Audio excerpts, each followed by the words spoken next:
Well, this next group of volunteers that we're going to talk about this morning has a very important mission. They are the voice of the child. They're trained to make sure that child's needs are addressed and identified.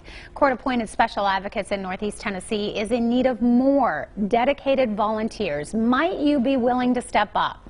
Melanie Feathers, Program Director, joins us now with more on CASA of Northeast Tennessee and the increasing need for volunteers. Great to have you on the show. Thank you so much. Thanks for having us. Well, I think a lot of people, very big fans of course, the work that you do. Endless work, working with the court system and really helping those children have a voice.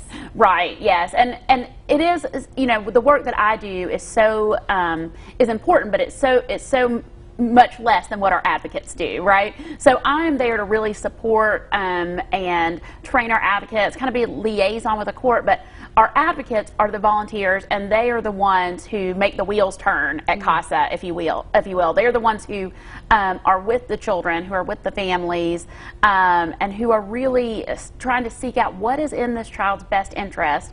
What information can we gather to share with the judge and with the other parties involved so that we can really set this child up on a successful path in the future. And of course, that is a huge responsibility, and folks out there might be saying, oh my goodness, I don't want all that pressure. Sure. But you guys really train them on what to look for, how to do this, how to really see it in those child's eyes. Absolutely, absolutely. And it can seem like a daunting task, but we do a lot of training, and you do have a program coordinator like myself beside you all the time. You don't need to have a background in law. You don't need to have a medical background. Anyone with any background can do this if you have the desire, the passion, and the time to really help children. We have an extensive training program, plus you're never really alone.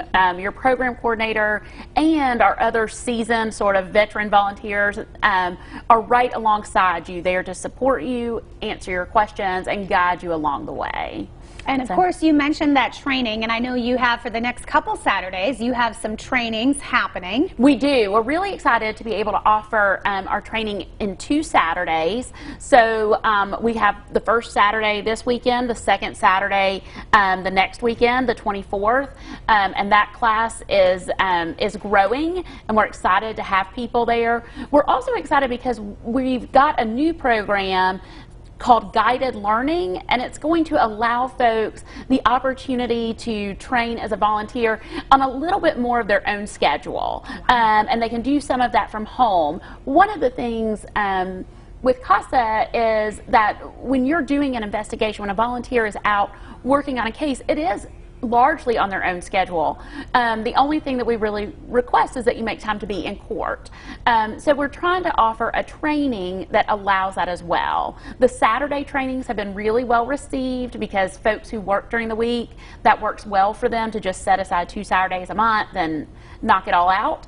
But you know, folks with kids and you're busy with ball practice on Saturday or dance recitals or whatever, sometimes that during the week time is a better fit. So we do need more volunteers. Cases are increasing all the time, and so we really want to be able to offer a variety of training avenues so that we can pull in those folks who are going to be great advocates, and we don't want them to be hampered by the training time. Man, I think that is a huge deal. I know that, you know, having that flexibility, kind of like going back to school. Right. If you can do it online, we have those hours, but it needs to be a different time that can fit into our schedule. Yeah. And we're starting to see things kind of return a little bit to normal. You've got some upcoming fundraisers. Yes, we're so excited. We're looking forward to being able to have people back and getting engaged with the community face-to-face again.